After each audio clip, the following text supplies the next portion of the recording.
Nagsisimula ang kwento kay Jimmy Kin, isang dating football star noong high school na naging kilalang tulak ng droga. Malaki na ang pinagbago ng buhay niya dahil sa illegal na negosyo. Isang araw, binisita niya ang supplier niyang si Raj para ireklamo na kulang ang natanggap niyang supply. Sagot ni Raj, hindi siya nandadaya ng kliyente dahil mas mahalaga pa raw sa kanya ang tiwala kaysa sariling buhay. Para ipaliwanag ang nangyari, dinala niya si Jimmy sa isang madilim na kwarto at laking gulat nito nang makita ang kaibigan nilang si Danny na nakatali sa upuan, bogbog sarado. Paliwanag ni Danny, napilitan siyang bawasan ng supply para mabayaran ang utang niya. Binalak na siyang barilin ni Raj pero pinakiusapan siya ni Jimmy na patawarin si Danny. Bilang kapalit, nangakong magdadagdag si Jimmy ng 3 kilo ng droga para punan ng kulang. Pagkatapos ng tensyonadong eksena, pumunta si Jimmy sa isang mamahaling restaurant para mag-unwind at doon niya nakilala si Rel, isang magandang waitress, at alam mo na siguro ang sumunod na nangyari. Kinaumagahan habang nagluluto ng agahan, biglang ni-raid ng FBI ang bahay niya at nahanap ang baril at droga kaya agad siyang inaresto at nakulong. Sa kulungan, binisita siya ng tatay niyang si Big Jim, isang retiradong pulis na halatang guilt na guilt at sinisisi ang sarili sa pagkakasangkot ng anak niya sa ilegal na gawain.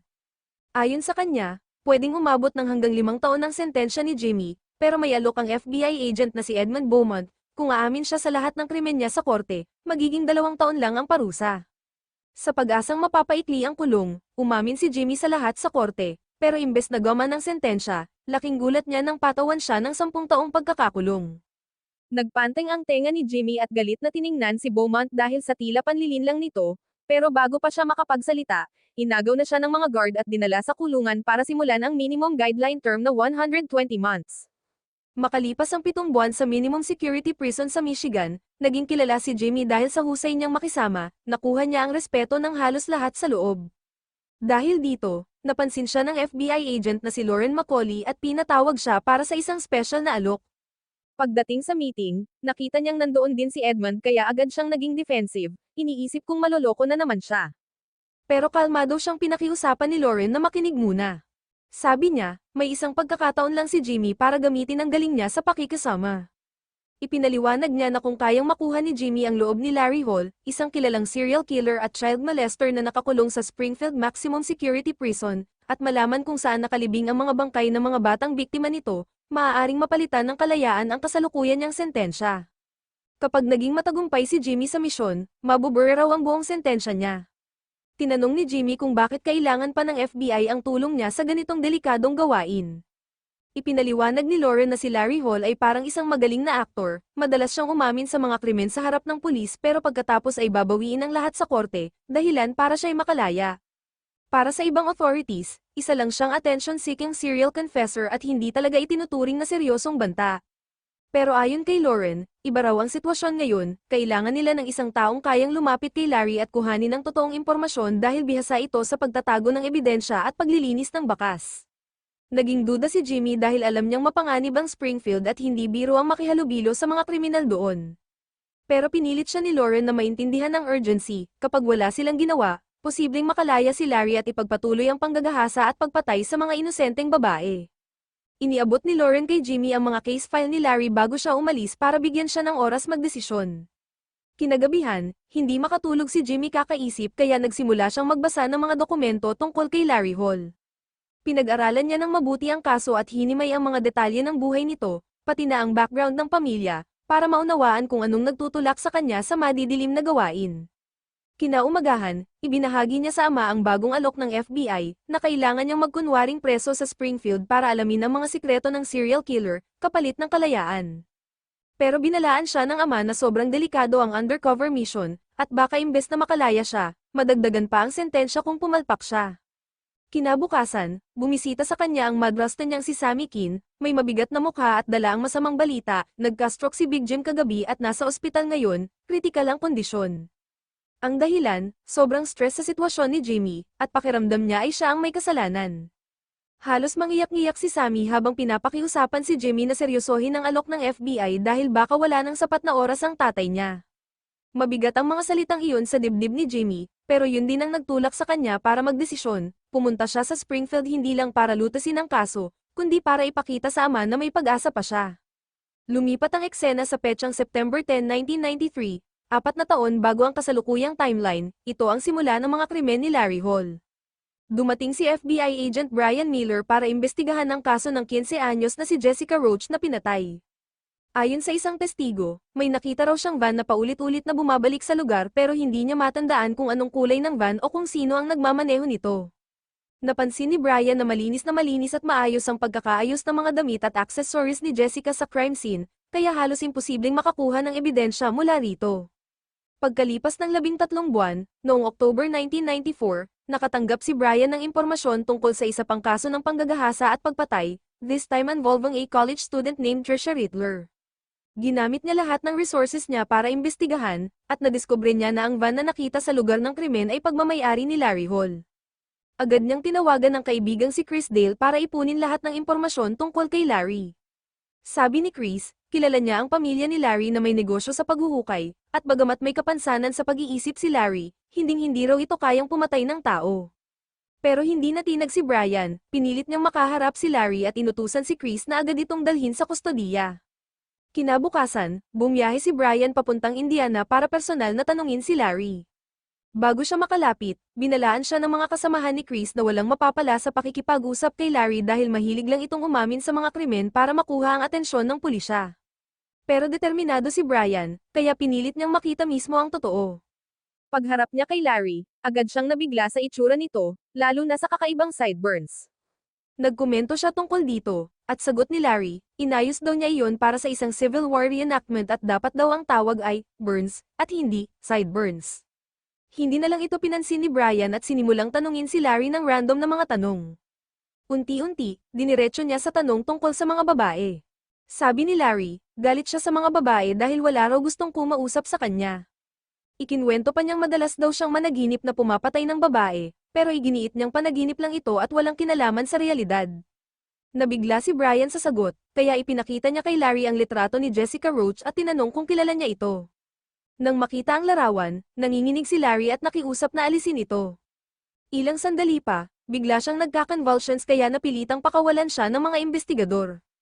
Lalong tumindi ang hinala ni Brian kay Larry matapos masaksihan ang lahat ng ito. Agad siyang nakipagkita kina Lauren at Edmund Beaumont para ipresenta ang buong kaso. Napagdesisyonan nilang dalhin si Larry sa FBI Central Facility sa Illinois para sa mas malalim na investigasyon. Doon, tinangkang suriin ng mga agent ang pag-iisip ni Larry sa pamamagitan ng mga tanong. Tinanong siya kung bakit siya naaakit sa mga batang babae, at sagot niya, nahihirapan daw siyang pigilan ng sarili dahil mababait at madaling kausapin ang mga ito. Sumunod na tanong ay tungkol sa mga panaginip niya ng pagpatay, kung naiistorbo raw ba siya ng mga ito sa pagtulog. Inamin ni Larry na gabi-gabi siyang pinapahirapan ng parehong bangungot kaya hindi siya makatulog ng maayos. Ipinakita ulit ng agent ang litrato ni Jessica Roach at habang nanginginig, kinuha ni Larry ang larawan at umamin, kilala niya ito at siya raw mismo ang pumatay. Habang nakikinig sina Lauren at Brian sa kumpisal, sinabi pa ni Larry na naaalala niya ang eksaktong lugar kung saan ito nangyari. Agad silang naghanda ng report para pirmahan niya, sabi ng agent, baka raw kapag pinirmahan niya ito, tumigil na rin ang bangungot niya. Pumayag si Larry at pinirmahan ang dokumento. Dahil sa pag-amin niya sa krimen, dinala siya sa Springfield. Pero hindi iyon ang unang beses niyang napunta roon, ilang beses na raw siyang nadala sa Springfield dati. Sa kasalukuyan, ipinatawag ni Lauren si Jimmy para tanungin ang final decision niya. Buo ang loob ni Jimmy na pumunta sa Springfield, pero sinimulan siyang tanungin ni Lauren kung kaya ba talaga niyang harapin ang misyon. Tinanong siya kung ano ang naa-appreciate niya sa mga babae, sagot ni Jimmy, lahat daw, mas gusto pa raw niyang makihalubilo sa mga babae kaysa lalaki. Tinanong ulit ni Lauren kung nabasa na ba niya ang mga file ni Larry at kung alam ba niya ang preference nito sa mga babae. Umamin si Jimmy na hindi pa, sinundan pa ito ng tanong kung bakit naghiwalay ang mga magulang niya. Una, sinagot ito ni Jimmy sa magalang at medyo paligoy-ligoy na paraan, sinabing may differences lang daw sila. Naiirita na si Lauren kaya binato niya ang mga files at tumayo, sabay sabing hindi niya kailanman malalaman ang sikreto ni Larry kung ganun siya sumagot. Doon na umamin si Jimmy ng totoo, ang nanay daw niya ay sobrang babero, laging may ibang lalaki halos araw-araw, kaya iniwan sila ng tatay niya. Sa pagkarinig nito, pumayag na si Lauren at sinabing ngayong gabi ay lilipat na si Jimmy papuntang Springfield sakay ng eroplano. Binigyan siya ng simpleng civilian clothes at sumakay ng plane. Habang nasa flight, ginamit ni Jimmy ang karisma niya para makipagkaibigan sa FBI crew at naging palagay ang loob ng lahat sa kanya. Napansin ito ni Lauren at na-impress sa natural niyang charm. Tinawag niya si Jimmy at ipinaliwanag na iilan lang ang nakakaalam sa undercover mission na ito, isa lang ang psychiatrist na si Aaron Zickerman at maliit na grupo ng guards ang pwedeng lapitan ni Jimmy kung magkaroon siya ng problema. Dagdag pa ni Lauren, dadalawin daw siya bilang girlfriend sa loob ng 1 buwan para mapanatili ang cover at hindi siya pagdudahan. Pagkalapag nila sa Springfield, binati ni Lauren si Jimmy ng good luck at pinayuhang manatiling focused, sabay babala na huwag siyang magkakamali habang binabiyahe na ng FBI crew si Jimmy papunta sa Springfield Jail. Habang papalapit na sila sa Springfield Jail, muling kinadi na si Jimmy, may kasamang paghingi ng paumanhin mula sa mga agent. Doon na siya kinabahan, at sa huling sandali ay halos umatras, sinabi niyang ayaw na niyang tumuloy at gusto na niyang bumalik, ayaw daw niyang mabulok sa isang selda ng demonyo. Pero pinaalalahanan siya ng mga agent kung bakit niya ito ginagawa, hindi lang para sa sarili niyang kalayaan kundi para rin pigilan ng isang halimaw na makalabas at muling gumawa ng karumal-dumal na krimen sa mga inosenteng babae. Dahil sa paalalang iyon, nagbago ang isip ni Jimmy at pinilit ang sarili na maging handa pagpasok sa Springfield cell. Samantala, ipinakita na si Larry Hall ay nagtatrabaho bilang mekaniko sa loob ng kulungan, ginagamit niya ang galing niya sa engine repair para ayusin ang mga sirang kagamitan, kaya madalas siyang asahan ng mga guard. Sa loob ng ilang araw, tahimik lang na inoobserbahan ni Jimmy ang mga galaw ni Larry. Napansin niyang mahilig itong mag-isa at bihirang makipag-usap. Ilang beses niyang sinubukang makipagkwentuhan pero palaging binabalewala siya ni Larry at pinipiling manatiling tahimik. Mabuti na lang at magkatabi ang selda nila kaya mas madali para kay Jimmy na bantayan ang kilos nito araw-araw. Sa kabilang banda, nagsimula na rin sina Lauren at Brian ng sariling investigasyon sa bahay ni Larry Hall. Pagdating nila, sinalubong sila ni Gary Hall, ang kakambal ni Larry, na halatang may pagdududa at tila defensive.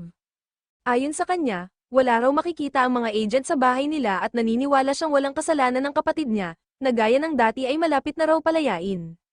Pero kalmado lang si Brian at sinabing tanging panahon lang ang makakapagpatunay ng totoo, sabay sabing umamin na si Larry sa 2 pagpatay. Sa loob ng bahay, sinuri ni Lauren ang van ni Larry at nadiskubre ang nakakabahalang bagay, isang bote ng contraceptive pills sa tabi ng mga cleaning supplies tulad ng alcohol at formalin. Lalo silang kinabahan sa mga natagpuan dahil posibleng ginagamit ito para sirain ang ebidensya ng mga krimen. Ilang araw lang ang lumipas, nag-file ng request ang abogado ni Larry para sa panibagong hearing sa korte. Laking gulat ni Brian at Lauren nang aprubahan ito ng hukom. Ibig sabihin, posibleng ideklarang inosente si Larry at makalaya sa susunod na pagdinig. Dahil dito, lalo pang tumindi ang pressure kay Brian at Lauren, alam nilang kung pumalpak ang plano, makakalaya ang isang mamamatay tao. Kinagabihan, tinawagan ni Lauren si Brian para subukang pakalmayan ito. Sinabi niyang wala namang dapat ipag-alala dahil may undercover agent na sa loob, si Jimmy mismo, para alamin ang mga sikreto ni Larry. Kahit sinikap ni Lauren na maging positibo, hindi pa rin mapakali si Brian. Sa tanong ni Lauren kung kamusta siya, maikling sagot lang ni Brian, good, pero inamin niyang duda pa rin siya kung may mararating ba talaga ang ganitong klaseng approach. Frustrated at wala nang masabi, bigla na lang binaba ni Brian ang tawag, hindi sigurado kung ano na ang susunod niyang hakbang. Pagkababa ng tawag, napatingin siya sa anak niyang babae na tahimik lang naglalaro sa isang sulok ng kwarto. Habang pinagmamasdan ito, bigla siyang tinamaan ng matinding pag-aalala, naisip niya kung kaya ba talaga niyang protektahan ang anak niya laban sa mga halimaw ng lipunan. Kinabukasan, muling nagkita sina Lauren at Brian kung saan ibinahagi ni Lauren ang mas detalyadong impormasyon tungkol sa misyon ni Jimmy. Ipinaliwanag niya na si Jimmy ay naaresto dahil sa kasong may kinalaman sa droga, pero mayroon itong kakaibang karisma na nagpapadali sa kanya na makabuo agad ng koneksyon sa mga tao. Ayon kay Lauren, ito ang dahilan kung bakit mahalagang asset si Jimmy, may kakayahan siyang makuha ang mga sikreto ni Larry na hindi basta makukuha sa tradisyonal na investigasyon. Pumayag si Brian na subukan ito, kahit halatang pagod na siya mentally. Sa may halong sarkasmo, tinawag pa niya si Larry Hall na isang master actor dahil sa husay nitong gumawa ng krimen, umamin, at pagkatapos ay nakakawala rin. Bilang tugon, inabot ni Lauren ang karagdagang case files ni Larry at pinilit si Brian na mas palalimin pa ang kanilang pagsisiyasat. Samantala, sa Springfield, nakipagkita na si Jimmy kay Dr. Zickerman. Sabi ng doktor, kung may kailangan siya, pwede siyang lumapit, pero kailangang lihim lahat ng pag-uusap nila. Idinagdag pa na dapat 1 beses lang kada linggo ang pagbisita para hindi ito magduda ang ibang tao sa undercover mission nila. Binigyan siya ni Dr. Zickerman ng antidepressants, pero tumanggi si Jimmy, sinasabing ayos naman ang pakiramdam niya. Ngunit pinaalalahanan siya ng doktor na posibleng mag-iba ang mental state niya sa mga susunod na buwan kaya mas mabuting magsimula na siya sa gamot. Sa huli, pumayag na rin si Jimmy, humingi siya ng contact number ni Dr. Zick Kerman kung sakaling kailanganin niya ito sa emergency, at ibinigay ng doktor ang home landline niya, sabay paalala na tawagan lang ito kung talagang kinakailangan. Sa mess hall, napansin ni Jimmy si Larry na nag-iisa habang kumakain, habang iniiwasan siya ng ibang inmates. Kaya naisip niyang subukang lumapit at makipag-usap. Kinagabihan, habang kumukuha ng gamot sa medical store, muli niyang binati si Larry ng "hello", pero hindi siya pinansin. Pagbalik sa selda, tinawag ulit niya ito at tinanong kung bakit ito tahimik, sabay sabing gusto lang niyang makipagkwentuhan dahil magkapit-bahay naman sila sa kulungan. Pero tuloy pa rin sa pag-iwas si Larry, bagay na lalong nagpapatatag sa desidido ni Jimmy na sirain ang pader ni Larry. Kinabukasan, habang nanonood si Larry ng palabas sa common room, bigla siyang inistorbo ng isang masamang loob na inmate na sapilitang binago ang channel ng TV. Nakita ito ni Jimmy at ginamit ang pagkakataon para makuha ang loob ni Larry. Tumayo siya at ibinalik ang channel sa pinapanood ni Larry. Nagalit ang matigas na inmate at sinimulan siyang pagbantaan, pero hindi nagpatinag si Jimmy, bigla siyang sumabog sa galit at sunod-sunod na sinuntok ang inmate hanggang sa duguhin ito. Di nagtagal, dumating ang mga security guard, pagkatapos ng gulo, inaresto ng mga gwardya si Jimmy at agad siyang ipinasok sa solitary confinement bilang parusa. Matapos ang isang buong gabi ng pagkakulong mag-isa, ibinalik na siya sa regular na selda at sa pagkakataong ito, si Larry na mismo ang lumapit sa kanya at nagtanong kung bakit siya nakipaglaban para sa kanya. Sinabi ni Jimmy na istorbo kasi yung isang inmate at hindi niya kayang palagpasin ang ganoong ugali. Dagdag pa niya, magkapit-bahay naman sila kaya natural lang na magtulungan. Na-impress si Larry sa sagot niya at nagpakilala na rin ito ng maayos kay Jimmy, kaya unti-unti nang nagbukas ang usapan sa pagitan nila. Naramdaman ni Jimmy na may pag-asa siyang makuha ang tiwala ni Larry, at baka sa ganitong paraan ay mabuksan na rin ang mga sikreto nito. Makalipas ang ilang sandali, may lumapit na guard kay Jimmy at sinabing may gustong makipagkita sa kanya. Nagulat si Jimmy kasi hindi naman araw ng family visit. Pagdating niya sa visitation area, nakita niya ang ama niyang si Big Jim na naghihintay. Ipinahayag ni Big Jim ang matinding pag-aalala niya at agad daw siyang pumunta nang mabalitaang nasa Springfield si Jimmy. Nagulat si Jimmy at tinanong kung paano siya nakapasok kahit walang schedule. Sagot ni Big Jim, sinabi raw niya sa mga guard na dating pulis siya kaya pinayagan siyang pumasok. Lalong kinabahan si Jimmy dahil undercover nga siya at baka lalong tumindi ang panganib kapag nalaman ng iba ang background ng tatay niya. Nahihiya si Big Jim sa pagkakamali niya at inamin na simula raw ng ma-stroke siya ay parang naapektuhan na rin ang kakayahan niyang mag-isip ng tama. Ramdam niyang kasalanan niya ang lahat at nalulungkot siya para kay Jimmy. Pero pinakalma siya ni Jimmy, sinabing hindi niya kasalanan ang mga nangyayari at nananatili siyang isang matatag na ama sa paningin niya. Dagdag pa ni Jimmy, buhay pa raw siya ngayon dahil sa kanya. Nabitin ang pag-uusap nila dahil tapos na ang oras, at agad siyang bumalik sa kulungan. Kinausap niya si Guard Carter at sinabing sana huwag nitong ipagsabi ang tungkol sa ama niyang dating pulis. Nangako naman si Carter na mananahimik siya. Kinagabihan, pumunta si Jimmy sa selda ni Larry at napansin ang mga nakapaskil na litrato sa pader, mga larawan nila ng kapatid niyang si Gary habang nasa Civil War reenactment. Nagtanong si Jimmy at ipinaliwanag ni Larry na si Gary ay kambal niya. Dahil sa kondisyong tinatawag na twin transfusion syndrome, si Gary raw ang nakakuha ng lahat ng nutrients habang nasa sinapupunan kaya lamaking matalino, matipuno, at gwapo, habang siya naman ay malaki ang katawan at mababa ang kumpiyansa sa sarili. Binati siya ni Jimmy at sinabing cute naman siya at hindi dapat minamaliit ang sarili. Tinanong ni Larry kung bakit siya mabait sa kanya, at pagkatapos nito, ipinakita ni Larry kay Jimmy ang mekanikong opisina niya sa loob ng kulungan kung saan siya nag-aayos ng mga gamit ng piitan. Nang tanungin ni Jimmy kung saan natutunan ni Larry ang pagiging mekaniko, sinabi ni Larry na madalas daw siyang nagtatrabaho sa van niya noon kaya marami siyang natutunan. Unti-unting inilipat ni Jimmy ang usapan patungkol sa mga babae, at tinanong niya kung anong klaseng babae ang gusto ni Larry. Sagot ni Larry, wala pa raw babae na nakipag-usap sa kanya ng maayos. Pero bigla niyang ipinakita ang madilim na bahagi ng kanyang pagkatao at nagtanong ng mga bastos kay Jimmy. Medyo napatigil si Jimmy at sinabing nangyayari naman yun sa lahat, pero iginiit ni Larry na walang babaeng gustong makasama siya. Nagulat si Jimmy at tinanong kung pinipilit ba niya ang mga babae, at sagot ni Larry, hindi naman daw dapat problema yun. Habang nagsisimula ng magbigay ng mas maraming detalye si Larry, biglang pumasok ang guard kaya hindi na nakausisa pa si Jimmy. Samantala, sina Lauren at Brian ay nag-iimbestiga ng kaso ng isa pang murder victim na si Rainiere, isang 16 anyos na dalaga na pinatay 13 buwan na ang nakalipas. Nakahanap sila ng matibay na ebidensya na nag-uugnay kay Larry Hall sa kaso, kabilang na ang birth control pills ni Reyna na natagpuan sa van ni Larry, pero sa kabila nito, pinalaya pa rin ng lokal na pulis si Larry at sinabing wala siyang kasalanan. Para makuha ang buong detalye, nagtungo sina Lauren at Brian sa sheriff ng Indiana para kausapin ito tungkol sa kaso ni Reyna at tanungin kung bakit niya pinalaya si Larry. Paliwanag ng sheriff, palaging nagsisinungaling si Larry para lang makuha ang atensyon ng pulis, at iginiit niya na ang tunay na salarin ay ang ex-boyfriend ni Reyna, hindi si Larry. Ipinakita pa ng sheriff ang litrato ng birth control pills at sinabing hindi sapat ang ebidensya para idiin si Larry dahil sa blood test ni Reyna, walang lumabas na bakas ng birth control, kundi ibang klase ng droga. Dahil sa kakulangan ng ebidensya, wala silang nagawa kundi palayain si Larry, at dagdag pa niya, hindi na raw kailangang sayangin ang pera ng gobyerno sa kaso ni Larry. Dahil dito, labis ang panghihina ng loob ni na Lauren at Brian habang nagiinom sa isang local bar, at sa galit ni Brian, bigla siyang sumabog at sinabing si Larry ang pinakadelikado at pinakamasamang klase ng psychopath na nabubulok ang utak, inaamin niya ang mga krimen tapos nakakahanap siya ng paraan para mapawalang sala ang sarili niya, isang nakakadiring kombinasyon ng kabobohan at katusuhan. Pilit na kumakapit sa pag-asa si Lauren at sinabing si Jimmy na lang ang huling tsansa nila para mabunyag ang katotohanan habang nasa loob ng kulungan. Sa kabilang banda, hinarap ni Jimmy si Carter na nagbanta sa kanya, kung hindi siya makakabayad ng 110,000, isusumbong niya ang totoong pagkatao ni Jimmy bilang undercover agent sa lahat ng nasa kulungan, na maaaring ikasira ng buong misyon. Nataranta si Jimmy at tinanong kung saan siya makakakuhang ganoong kalaking pera habang nakakulong, pero malamig na sagot ni Carter, hindi na niya problema yun. Dahil dito, lumapit si Jimmy sa ama niyang si Big Jim at humingi ng loan na 110,000, at ipinaliwanag na kung hindi siya makakabayad kay Carter, mapapahamak ang buong operasyon.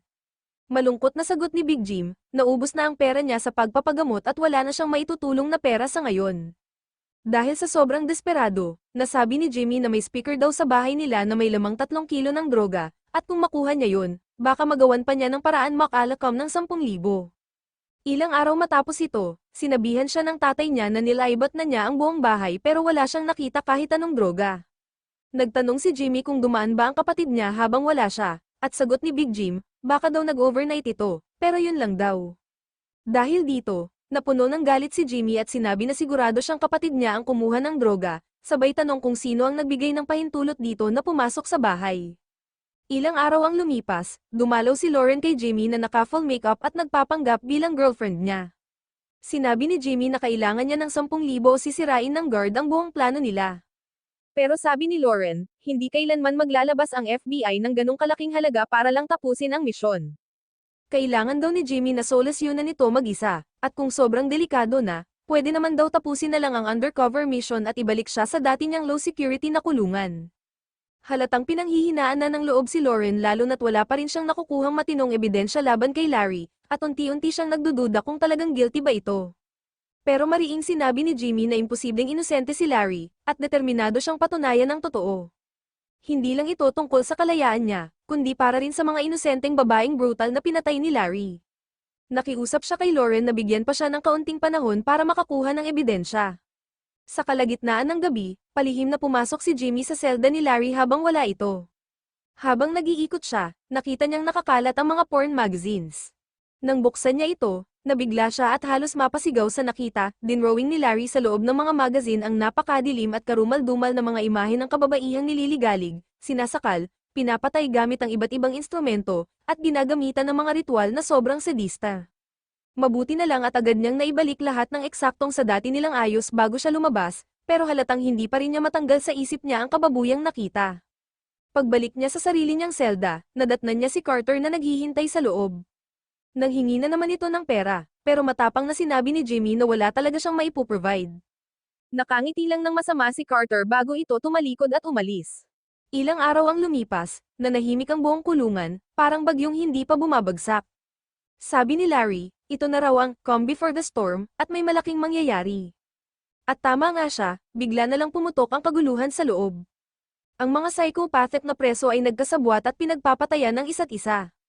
Maraming preso at gwardya ang namatay sa gulo, nagkalat ang dugo at giba ang lahat. Pero sina Jimmy at Larry, nanatili lang sa selda nila, tahimik at ligtas, habang pinapanood ang lahat mula sa loob. Sa wakas, nakontrol din ng mga pulis ang kaguluhan matapos ang matinding riot. Pagkatapos nito, na-assign si Larry bilang cleaning supervisor dahil sa expertise niya sa paglilinis. Kitang-kita ang eagerness niya habang tinuturuan ng mga bilanggo kung paano maglinis ng maayos. Todo energy siya sa bawat galaw, habang pinapanood ito ni Jimmy, na-realize niya na yung galing ni Larry sa paglilinis ay posibleng naging dahilan kung bakit naging successful siya sa pagtatago ng lahat ng ebidensya laban sa kanya. Habang naglilinis sila, tinanong ni Jimmy si Larry tungkol sa childhood niya. Sabi ni Larry, bata pa lang daw siya ay naguhukay na siya ng mga libingan at mahigit 100 hukay na ang nagawa niya. Gulat si Jimmy at tinanong kung hindi ba siya natatakot noon na mag-isa sa gabi, may kasamang bangkay sa ilalim ng lupa. Pero sagot ni Larry, wala naman daw dapat ikatakot sa isang piraso ng karne. Nalito si Jimmy at sinabing hindi lang basta karne ang tao, may kaluluwa ito at may halaga. Pero patuloy lang si Larry sa pangangatwiran. Tinanong niya kung bakit kailangan pa raw ibaon ng mga mamahaling relo at singsing kasama ng bangkay, gayong wala na itong silbi sa patay at mas kapaki-pakinabang sa buhay. Ikinwento niya ang isang karanasan nung bata pa siya, kung saan isinama siya ng tatay niya sa paghuhukay ng libingan sa kalagitnaan ng gabi. Ilang oras siyang naghukay gamit ang maliit niyang mga kamay hanggang marating nila ang bangkay. Nakita nila ang mamahaling gamit ng yumaong mayaman, isa-isang tinanggal ni Larry ang mga singsing at alahas at iniabot sa tatay niya. Pero may isang singsing na ayaw matanggal sa daliri ng patay. Kaya binigyan siya ng tatay niya ng isang tool at inutusan siyang putulin ang daliri para makuha ito. Ginawa ni Larry ang sinabi, pinutol niya ang daliri at nakuha ang singsing. Ang nakakagulat, ni hindi man lang siya nakaramdam ng kahit kaunting guilt o pagsisisi. Ipinapakita nito na simula pa lang, may pagkasosyapat na talaga siya. At marahil ito rin ang dahilan kung bakit siya ang pinili ng ama niya sa trabahong iyon imbes na ang kakambal niyang si Gary. Maya-maya, tinanong naman ni Larry si Jimmy tungkol sa childhood nito. Ikinwento ni Jimmy na lumaki siyang sobrang malungkot. Ang tanging kaibigan lang niya noon ay ang tatay niyang si Big Jim, palagi silang naglalaro at magkasama. Pero lahat ng yun nagbago nang magsimula ang nanay niya ng bar at nagsimulang makipag-date sa ibang lalaki. Doon nagsimula ang lamat sa pagitan ng mga magulang niya. Unti-unting na-isolate si Jimmy hanggang sa tuluyan nang naghiwalay ang parents niya, na lalong nagpalalim sa loneliness niya. Ikinwento rin niya na naging sobrang abusive ang bagong boyfriend ng nanay niya. Isang araw, sinubukan ni Jimmy na ipagtanggol ang ina niya habang inaaway ito ng lalaki, pero tinadyakan at binugbog siya ng husto, bali pa nga ang tadyang niya. Naalala ni Jimmy kung paano siya naiwan sa kabilang kwarto, sobrang sakit ng katawan, habang naririnig niya ang nanay niya na nakikipagtalik pa rin sa lalaking yun. Sumagot si Larry at sinabing ang tunay na sakit ay hindi galing sa nabaling tadyang, kundi sa realization na kahit sinubukan mong ipagtanggol ang mahal mo, wala ka pa ring nagawa. Kahit minahal ng nanay niya yung lalaking nanakit sa kanila, mas higit pa raw ang pagmamahal nito sa taong yun kaysa kay Jimmy, isang katotohanang mas lalong nagpalalim sa pakiramdam niya ng pagkalungkot at pagtaksil. Sumang-ayon si Jimmy sa sinabi ni Larry, pero bigla siyang nainis nang tanungin siya nito ng isang nakakagulat, kung sakali raw ba na magkaroon siya ng pagkakataon, papatayin ba niya ang sarili niyang nanay. Napatahimik si Jimmy, hindi niya alam ang isasagot, sa isip niya, napansin niyang masyado ng iba ang paraan ng pag-iisip ni Larry, parang sobrang tugma sa pag-iisip ng isang serial killer, at ang ideyang yun ay nagbigay sa kanya ng matinding kaba. Ilang araw ang lumipas, napansin ni Jimmy na parang iba ang tingin sa kanya ng ibang inmates, at doon niya na-realize na si Carter ang nagkalat ng impormasyon tungkol sa totoong pagkatao niya bilang undercover agent. Mabigat ang pakiramdam niya sa nalaman, nang bumisita siya sa opisina ng psychiatrist, na-discover niyang nakalib si Dr. Zick Kerman at may bagong kapalit, si Dr. Hackett. Sinubukan niyang magpasaring gamit ang code words kung alam ba ni Dr. Hackett ang mission niya, pero sagot nito ay wala raw siyang naiintindihan, at doon tuluyang nakumpirma ni Jimmy na wala na talaga siyang kakampi o taga-suporta sa loob. Buo na siyang nag-iisa, at lalong lumaki ang pressure sa kanya habang unti-unti siyang nilalamon ng takot at desperasyon dahil sa ginawa ni Carter. Makalipas ang ilang araw, nakabuo ng bagong koneksyon si Jimmy sa isa sa pinakamakapangyarihang inmate sa kulungan, si Candy. Natuwa si Candy sa ugali ni Jimmy at sinabi niyang poprotektahan siya ng grupo niya. Samantala, nagsimula na rin sina Brian at Lauren ng investigasyon tungkol sa kaso ng pagkawala ni Trisha Rittler, dahil may mga ebidensya silang natanggap na posibleng sangkot si Larry. Pero hanggang ngayon, hindi pa rin nila nahahanap ang bangkay ni Trisha. Pumunta sila sa huling lugar kung saan nakita si Trisha, at napansin ni Lauren na may bagong tayong gas station sa area. Tinanong nila ang empleyado kung may lalaking nagngangalang Larry na nagpapagas doon. Pero dahil bagong hire lang ito, hindi raw niya alam. Kaya sabi ni Brian, kung may gas station doon, dapat may mechanic shop din sa malapit. Ibinigay ng empleyado ang pangalan at lokasyon ng isang mekaniko na si John Dickey. Dumiretso sina Brian at Lauren kina John Dickey, na noon ay masayang naggaganchilyo ng sweater para sa anak niyang babae. Pinakita nila ang picture ni Larry at tinanong kung dumaan ba ito sa shop niya. Sagot ni John, kilala raw niya si Larry at madalas ito magpagawa dati, pero medyo may topak raw ito dahil palagi raw nakatitig sa mga babaeng nagtatrabaho sa shop na parang binabastos ang mga ito. Nang sinubukan daw ni Larry na ligawan ng anak niyang si Audrey, pinagbawalan na niya itong bumalik sa shop. Tinanong ni na Lauren kung pwede nilang makausap si Audrey para sa karagdagang impormasyon. Ininform sila ni John na nasa city na ngayon si Audrey at pwede nila itong bisitahin para makakuha pa ng mas malinaw na confirmation, kaya agad na pumunta sina Brian at Lauren kay Audrey at tinanong kung ano ang alam niya tungkol kay Larry. Sinabi ni Audrey na sobrang creepy ni Larry at palaging nanghahasal ng mga babae. Sinusundan at sinusubukang ipasok sa van niya, naalala pa niya yung isang disturbing na moment kung saan niregaluhan siya ni Larry ng bra na eksaktong size niya. Na-clear na ebidensya kung gaano ka-obsessed at ka-disturbed ang tao.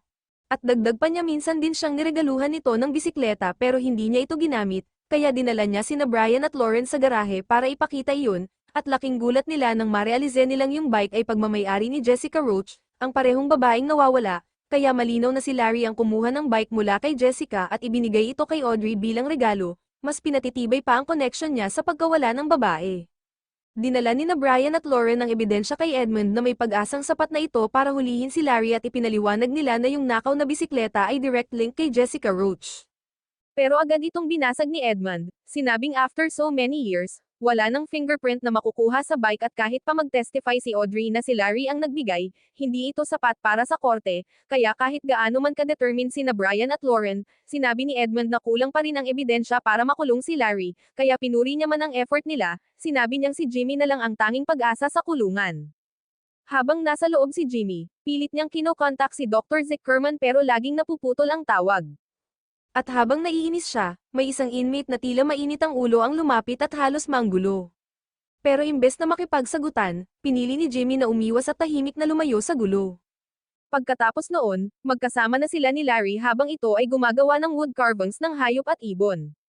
At tinanong siya ni Larry kung bakit daw siya nakikipagtalo kanina sa phone booth, pero imbes na sagutin ng diretso. Binago ni Jimmy ang usapan at sinabing kaya raw sila nagtatalo ay dahil tinatawag siyang child diddler ng isang inmate. Natinuwanan lang ni Larry at sinabing hindi raw siya nang pilit, may love sila, ayon sa kanya, at sa patuloy na pangungulit ni Jimmy, tuluyan ng inamin ni Larry ang buong kwento tungkol kay Jessica Roach, sinabi niyang nasaraan ito ng bike sa gilid ng kalsada at sinusundan na niya ito noon pa, kaya nilapitan niya at inalok ng sakay gamit ang van niya, at ayon kay Larry, si Jessica lang daw ang tanging babaeng sumakay sa van niya nang walang pag-aalinlangan. Inilarawan ni Larry si Jessica bilang mabait, pero biglang naging madilim ang takbo ng mga pangyayari nang sinubukan niyang halikan ito, nagwala si Jessica at lumaban, kinamot siya gamit ang mga kuko niya. Aminado si Larry na sa moment na yun, pakiramdam niya wala na siyang ibang choice kundi patulugin si Jessica gamit ang basang-basahan at starter fluid. Habang tuloy ang kwento ni Larry, sinabi niyang paulit-ulit daw ang nangyayari, nagkakamalay ulit si Jessica, tapos patutulugin niya ulit. Sinubukan ni Jimmy kulitin pa siya para sa mas detalyadong sagot kung anong ginawa niya habang walang malay si Jessica, pero malamig lang ang sagot ni Larry, hindi raw niya maalala. Ayon sa kanya, dahil sa struggle at resistance ni Jessica, nawalan na rin daw siya ng malay. Pagkagising niya, pareho na silang walang saplot, pagpapatuloy ni Larry, pagkatapos daw niyang magising, maingat niyang tiniklap ang mga damit ni Jessica at inilagay ang singsing nito sa ibabaw. Pagkatapos, hinailan niya ito papunta sa isang puno at tinali ng 2 sinturon sa leeg, hanggang sa tuluyang mapatay. Pero hindi pa doon nagtapos ang lahat, maingat niyang nilinis ang mga kuko ni Jessica para matanggal ang anumang DNA trace, pati na ang iba pang ebidensya sa katawan nito, para siguradong walang makakakonekta sa kanya sa krimen. Habang pinapakinggan lahat ng ito, halos mabaliw si Jimmy sa sobrang halo-halong galit at lungkot, pero pilit niyang pinipigilan ng sarili, ayaw niyang ipakita kay Larry na naaapektuhan siya. Sa loob-loob niya, hindi niya lubos maisip kung paano nagagawa ng isang tao ang ganitong kalupitan. Sa gabing yun, bumalik si Jimmy sa selda niya at tahimik na umiyak. Hindi niya matanggal sa isipan ang kabaliwan ng isang tulad ni Larry na kayang pumatay ng inosenteng babae ng ganito kabangis. Hindi siya makatulog at inatake siya ng mga bangungot buong gabi. Kinaumagahan, ginaising siya ni Larry at sinabing baka kaya raw siya bangungot ng bangungot ay dahil natakot siya sa kwento kagabi. Dinagdag pa ni Larry na magaling lang daw talaga siyang storyteller at imbento lang lahat ng narinig ni Jimmy, walang koneksyon sa totoong buhay. Dito napagtanto ni Jimmy na baka sinasabi lang to ni Larry kasi alam niya ang buong case file.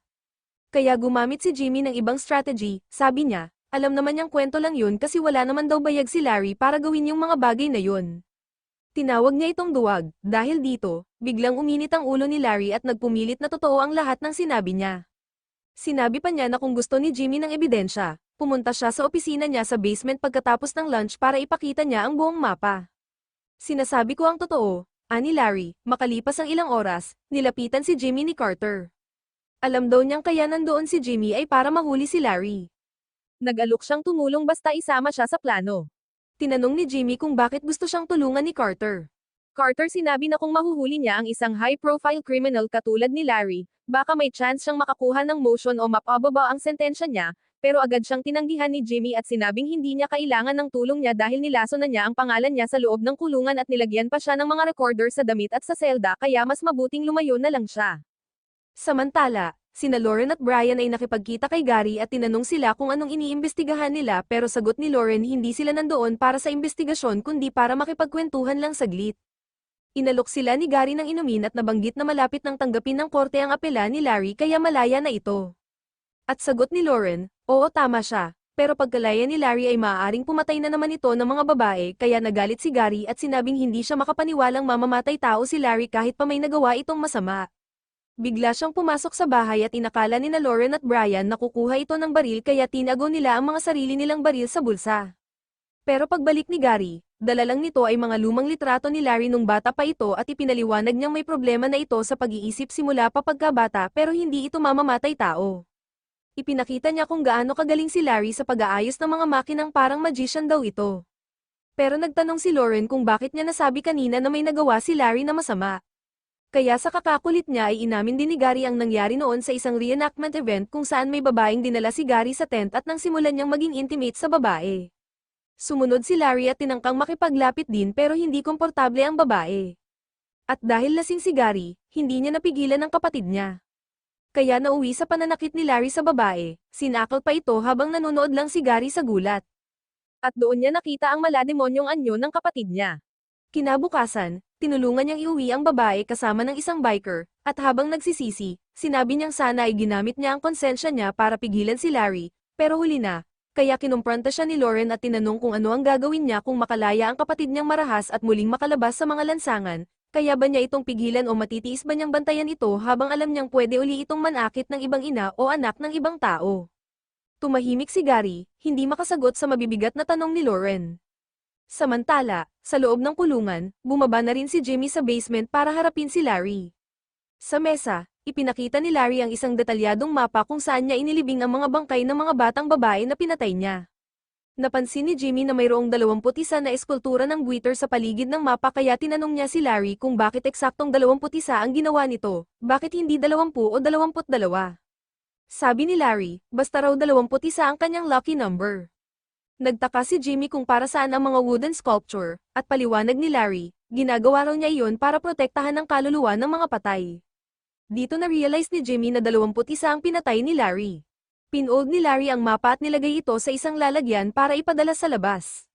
Tinanong ni Jimmy kung nakakatulog ba siya sa gabi kahit sa dami ng ginawa niyang kasalanan.